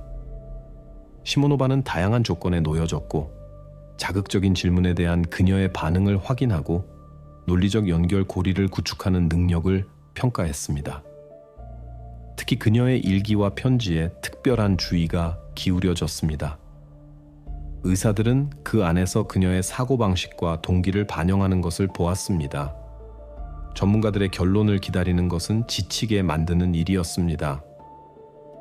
변호인 측은 새로운 신청서를 제출하고 추가 조사를 요구하고 위원회의 모든 행동에 이의를 제기하려고 시도하면서 시간을 끌었습니다. 그러나 결국 문서는 준비되었습니다. 결론은 명확했습니다. 줄리아 시모노바는 완전히 제정신으로 판명되었습니다. 의사들은 그녀가 자신의 모든 행동을 인지하고 있었고 결과를 명확히 이해했으며 일관되게 행동했고 주변 사람들로부터 자신의 행동을 숨겼다고 지적했습니다. 더욱이 그녀의 기록들은 계획성, 즉 행동의 체계성을 나타냈으며 이는 우발적이거나 통제되지 않은 행동의 가능성을 완전히 배제했습니다. 이 감정은 마지막 방어선을 무너뜨렸습니다. 이제 법원은 수집된 증거와 증언의 범위 내에서만 사건을 심리했습니다. 법정의 분위기가 바뀌었습니다. 긴장감은 다른 종류의 더 무거운 것이 되었습니다. 만약 이전에 누군가가 그녀가 아픈 것으로 인정되어 치료를 받을 것이라는 희망을 가졌다면 이제 모두는 판결이 가혹할 것임을 이해했습니다. 판결 선고는 진정한 절정이었습니다. 판사는 증거들을 순차적으로 나열했습니다. 쪽지의 필적 일치, 그녀의 집에서 발견된 초고, 휴대폰 통신사 데이터로 반박된 거짓 알리바이, 증인들의 증언, 그녀의 차가 보이는 영상 기록, 디에고의 상태에 대한 의료 보고서, 그리고 현장 검증 자료까지. 각 증거는 전체 그림에 들어맞았고 그 그림은 너무나 명백했습니다. 이후 판사는 판결문에 들어갔습니다. 그의 말은 단호하고 거침없었습니다. 가석방 없는 종신형. 법정에는 정적이 흘렀습니다. 몇 초 동안 아무도 한마디도 하지 않았습니다. 그러다 누군가 깊은 한숨을 쉬었고 누군가는 서로를 쳐다보았습니다. 그러나 분명했습니다. 마침표가 찍혔습니다. 디에고의 가족에게 이 결정은 오랫동안 기다려온 순간이었습니다. 사회에게는 가장 존경받고 겉으로는 잘 지내는 사람들도 끔찍한 비밀을 숨길 수 있다는 확인이었습니다. 그리고 사법 시스템에게는 과거의 실수를 반복하지 않기 위해 이러한 사건에 최대한의 주의와 세심함이 필요하다는 교훈이었습니다. 그러나 이야기는 판사의 말로 끝나지 않았습니다. 이제 다른 것을 이해해야 했습니다. 그녀가 어떻게 오랫동안 자신의 경향을 숨길 수 있었는지, 그리고 과거의 불안한 신호들이 왜 무시되었는지 말입니다. 바로 이 질문이 사건 논의의 다음 단계의 기반이 되었습니다. 줄리아 시모노바 사건에 대한 재판은 푸에블라에서 가장 떠들썩하고 논란이 많았던 사건 중 하나가 되었습니다. 재판이 시작된 첫날부터 다음과 같은 사실이 분명해졌습니다. 관심은 한 개인의 운명뿐만 아니라 사법 시스템 자체에 집중되어 있었습니다. 시스템은 이처럼 큰 파장을 일으킨 사건에 어떻게 대응할까요? 판사와 수사관들은 여론, 언론, 그리고 변호인 측의 전례 없는 압력을 이겨낼 수 있을까요? 이 모든 것이 재판에 추가적인 긴장감을 더했습니다. 법정은 만원이었습니다. 자리가 부족하여 많은 사람들이 통로에 서 있었습니다. 기자들은 삼각대를 펼치고 모든 몸짓과 모든 말을 촬영했습니다. 평범한 시민들은 사법이 어떻게 이루어지는지 직접 보기 위해 왔습니다. 그들에게 시모노바는 마지막 순간까지 모순된 이미지의 사람이었습니다. 교육 공로로 훈장을 받은 존경받는 교사이자 동시에 중범죄의 용의자였습니다. 이러한 대조는 재판을 특히 감정적으로 만들었습니다. 첫 번째 공판부터 변호인 측은 자신들의 입장을 구축했습니다. 이미 감정 결과와 증인들에 의해 확인된 사실을 부인하는 것은 의미가 없었습니다. 그래서 시모노바의 변호인은 피고인의 정신 상태에 중점을 두기로 결정했습니다. 그의 연설에는 전문적 소진, 단영안의 압박, 스트레스 등으로 인해 그녀가 자신의 행동을 인지할 수 없는 상태에 이르렀다는 주장이 담겨 있었습니다. 그는 그녀가 사회에 위협이 되지 않으며 오히려 치료와 지원이 필요하다고 주장했습니다. 이 주장은 고전적인 수법인 심신미약 주장에 기반을 두었습니다. 만약 법원이 이 주장에 동의했다면 시모노바는 엄중한 처벌을 피하고 남은 생애를 교도소가 아닌 특수시설에서 보낼 수도 있었습니다. 법정의 많은 사람들에게 이것은 그녀를 실제 판결로부터 구하기 위한 마지막이자 매우 강력한 시도처럼 보였습니다. 판사는 변호인 측의 말을 주의 깊게 들었고 법에 따라 의무적인 정신과 감정을 명령했습니다. 이 결정은 전환점이 되었습니다. 법정에는 팽팽한 침묵이 흘렀습니다. 모두는 전문가들의 결론이 최종적인 한계선이 될 것임을 이해했습니다. 감정은 신중하고 길게 진행되었습니다. 위원회는 숙련된 전문가들, 즉 정신과 의사, 심리학자, 언어학자들로 구성되었습니다. 그들은 그녀의 행동을 연구하고 개인 기록을 분석하고 장시간의 인터뷰와 테스트를 실시했습니다. 시모노바는 다양한 조건에 놓여졌고 자극적인 질문에 대한 그녀의 반응을 확인하고 논리적 연결고리를 구축하는 능력을 평가했습니다. 특히 그녀의 일기와 편지에 특별한 주의가 기울여졌습니다. 의사들은 그 안에서 그녀의 사고방식과 동기를 반영하는 것을 보았습니다. 전문가들의 결론을 기다리는 것은 지치게 만드는 일이었습니다. 변호인 측은 새로운 신청서를 제출하고 추가 조사를 요구하고 위원회의 모든 행동에 이의를 제기하려고 시도하면서 시간을 끌었습니다. 그러나 결국 문서는 준비되었습니다. 결론은 명확했습니다. 줄리아 시모노바는 완전히 제정신으로 판명되었습니다. 의사들은 그녀가 자신의 모든 행동을 인지하고 있었고 결과를 명확히 이해했으며 일관되게 행동했고 주변 사람들로부터 자신의 행동을 숨겼다고 지적했습니다. 더욱이 그녀의 기록들은 계획성, 즉 행동의 체계성을 나타냈으며 이는 우발적이거나 통제되지 않은 행동의 가능성을 완전히 배제했습니다. 이 감정은 마지막 방어선을 무너뜨렸습니다. 이제 법원은 수집된 증거와 증언의 범위 내에서만 사건을 심리했습니다. 법정의 분위기가 바뀌었습니다. 긴장감은 다른 종류의 더 무거운 것이 되었습니다. 만약 이전에 누군가가 그녀가 아픈 것으로 인정되어 치료를 받을 것이라는 희망을 가졌다면 이제 모두는 판결이 가혹할 것임을 이해했습니다. 판결 선고는 진정한 절정이었습니다. 판사는 증거들을 순차적으로 나열했습니다. 쪽지의 필적 일치, 그녀의 집에서 발견된 초고, 휴대폰 통신사 데이터로 반박된 거짓 알리바이, 증인들의 증언, 그녀의 차가 보이는 영상 기록, 디에고의 상태에 대한 의료 보고서, 그리고 현장 검증 자료까지. 각 증거는 전체 그림에 들어맞았고 그 그림은 너무나 명백했습니다. 이후 판사는 판결문에 들어갔습니다. 그의 말은 단호하고 거침없었습니다. 가석방 없는 종신형. 법정에는 정적이 흘렀습니다. 몇 초 동안 아무도 한마디도 하지 않았습니다. 그러다 누군가 깊은 한숨을 쉬었고 누군가는 서로를 쳐다보았습니다. 그러나 분명했습니다. 마침표가 찍혔습니다. 디에고의 가족에게 이 결정은 오랫동안 기다려온 순간이었습니다. 사회에게는 가장 존경받고 겉으로는 잘 지내는 사람들도 끔찍한 비밀을 숨길 수 있다는 확인이었습니다.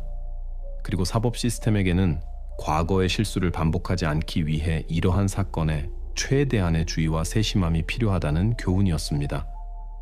그러나 이야기는 판사의 말로 끝나지 않았습니다. 이제 다른 것을 이해해야 했습니다. 그녀가 어떻게 오랫동안 자신의 경향을 숨길 수 있었는지, 그리고 과거의 불안한 신호들이 왜 무시되었는지 말입니다. 바로 이 질문이 사건 논의의 다음 단계의 기반이 되었습니다. 이 사건의 이야기는 법원이 판결을 선고한 그날로 끝나지 않았습니다. 법률적인 의미에서는 모든 것이 종결되었습니다. 수사는 완료되었고 모든 증거는 검토되었으며 유죄가 확정되고 형벌이 선고되었습니다. 그러나 이 이야기에 연루된 사람들에게는 모든 것이 이제 시작일 뿐이었습니다.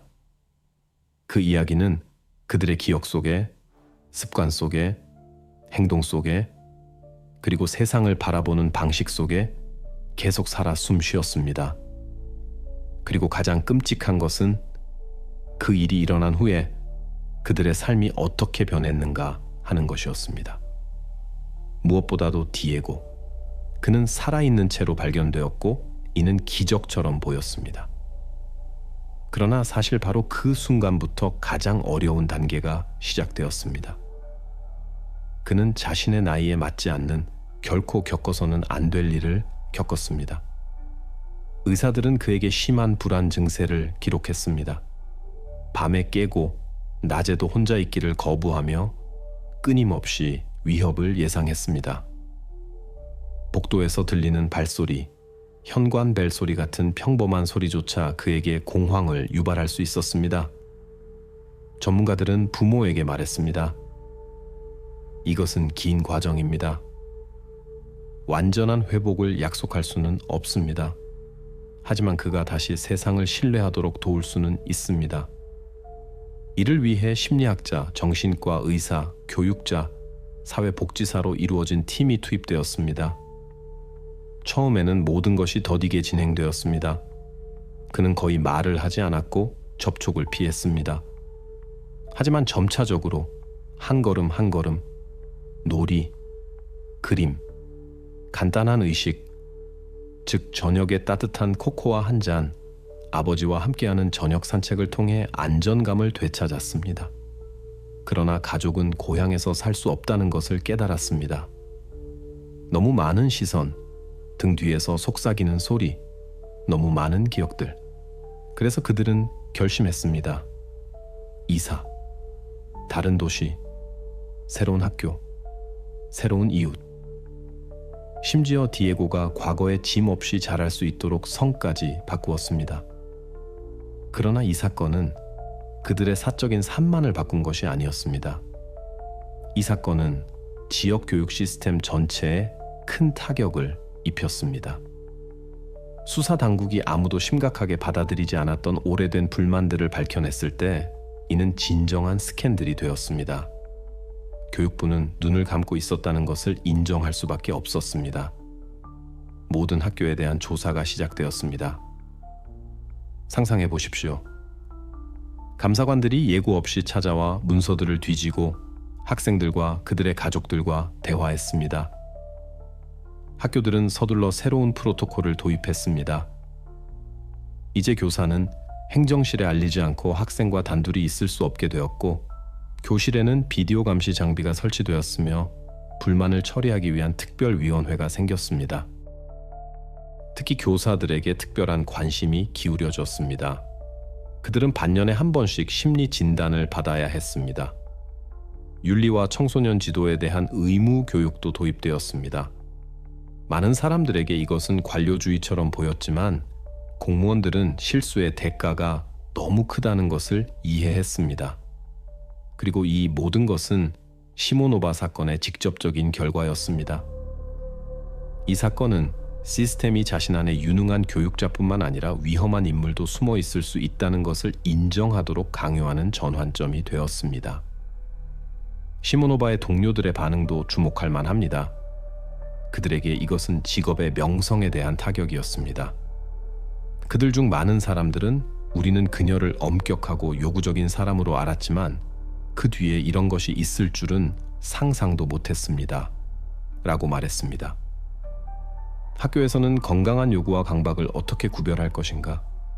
경계는 어디인가? 에 대한 논의가 시작되었습니다. 이러한 논의 또한 사건의 유산이 되었습니다. 왜냐하면 이 사건은 사람들에게 불편한 질문을 던지도록 가르쳤기 때문입니다. 수사관들에게도 이 이야기는 특별했습니다. 한 수사관은 나중에 이렇게 회상했습니다. 우리는 중요한 것을 놓칠 뻔했습니다. 그리고 작은 세부 사항, 즉 필체, 쪽지, 그 이상한 문구들이 없었다면 우리는 잘못된 길로 갈 수도 있었습니다.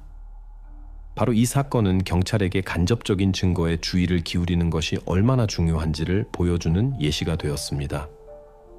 이제 젊은 경찰관을 위한 교육 프로그램에는 시모노바 사건에 대한 별도의 부분이 있습니다. 그들은 자료를 보여주고 그림이 어떻게 그려졌는지, 작은 모순들이 어떻게 전체 수사로 이어졌는지를 설명합니다. 그리고 물론 그 집은 남아 있습니다. 디에고가 발견된 바로 그 집. 처음에는 봉인되었고 나중에는 국유재산으로 등록되었습니다. 매물로 내놓으려고 했습니다. 그러나 구매자들이 하나둘씩 거절했습니다. 이 벽들은 너무 많은 것을 기억합니다. 라고 한 부동산 중개업자는 말했습니다. 지역 주민들은 그 거리를 피하려고 노력했고 주변의 10대들은 밤에는 그곳에서 발소리가 들리는 듯한 무서운 이야기를 지어냈습니다. 점차적으로 그 집은 상징이 되었습니다. 버려지고 벽에 페인트가 벗겨지고 잡초가 무성한 정원이 있는 그 집은 말없는 비난처럼 서 있었습니다. 그 존재는 상기시켰습니다. 악은 가장 평범한 외관 뒤에 숨어 있을 수 있다는 것을. 결론적으로 시모노바 사건의 유산은 다층적이었습니다. 디에고의 가족에게는 영원한 흔적과 겪은 일을 이겨내려는 노력으로 남았습니다. 푸에블라 시에게는 비슷한 일이 다시는 일어나지 않도록 규칙을 바꿔야 하는 필요성으로 남았습니다. 교육 시스템에게는 어떤 명성도 의심보다 위에 있을 수 없다는 교훈으로 남았습니다. 수사관들에게는 세부 사항에 대한 주의가 생명을 구한다는 증거로 남았습니다. 그리고 다른 모든 사람들에게는 경고의 이야기로 남았습니다. 왜냐하면 이러한 사건들은 보여주기 때문입니다. 무서운 일이 가까이에 익숙한 집 문 뒤에 신뢰하는 사람의 얼굴 속에 숨어 있을 수 있다는 것을. 그리고 아마도 바로 이 지식이 이 이야기의 가장 중요한 유산일 것입니다. 그것은 어떤 판결보다, 빈집보다, 공식 문서보다 더 오래 살아남습니다. 그것은 일어난 일이 반복되지 않도록 기억 속에 남아 있습니다.